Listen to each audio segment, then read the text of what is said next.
네, 한인 기자 정치부 우연기 기자 나와 있습니다. 자, 연령과 지역별로 보면 서울과 50대가 유독 눈에 띕니다. 네, 그렇습니다. 제가 지난달 초부터 오늘 발표된 것까지 한 달 넘는 기간 서울 지역과 50대 정당 지지율 추이를 뽑아왔습니다.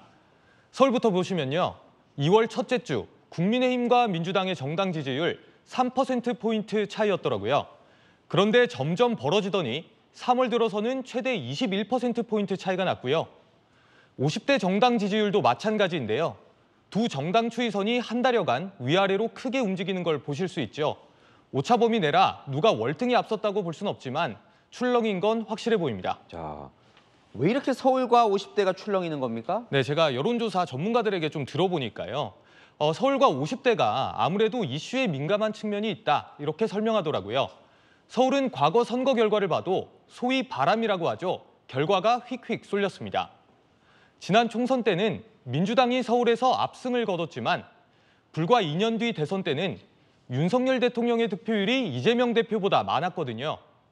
50대도 소위 낀 세대로 불리는데요.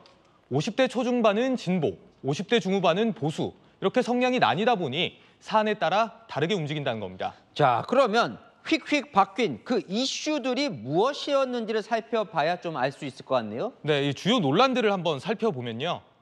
민주당은 2월 말 내부에서 비명 행사라고 할 정도의 공천 파동이 정점을 찍었죠. 서울 중성동갑 공천이 무산된 임종석 전 대통령 비서실장, 당시 항의성 거리 인사를 하던 시점 지지율이 하락했고요. 이종섭 주 호주 대사의 해외 도피 논란이 최근 벌어진 가운데 공천 파동을 수습한 민주당은 대여 총공세를 나서는 모양새고요.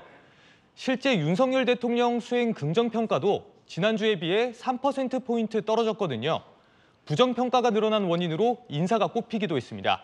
그래서 민주당이 지난주보다 지지율이 오른 반면 국민의힘은 서울에서 떨어졌다는 분석이 나옵니다. 자, 의대 정원 이슈도 처음에는 여권에게 유리하게 갔다가 그것도 지금 여권 바뀌는 것 같아요. 네, 맞습니다. 이 의대 정원 이슈. 초기에는 국민의힘의 지지율을 견인하는 역할을 했다는 분석이 나오는데요. 정부가 지난달 초에 의대 정원 확대 계획을 발표했고 이후로 점점 격차가 벌어지는 모습을 보실 수 있죠.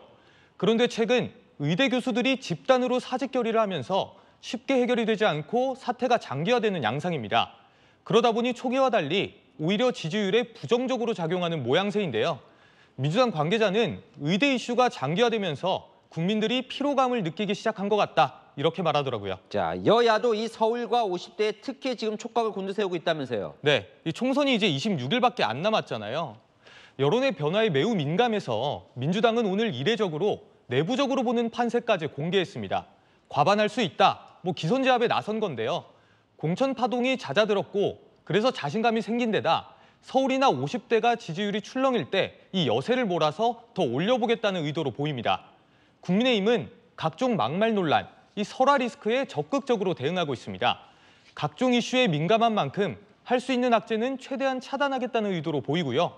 또 앞서 한동훈 비대위원장은 며칠 전 서울 영등포와 양천을 차례로 돌며 여당 지지를 호소했는데요.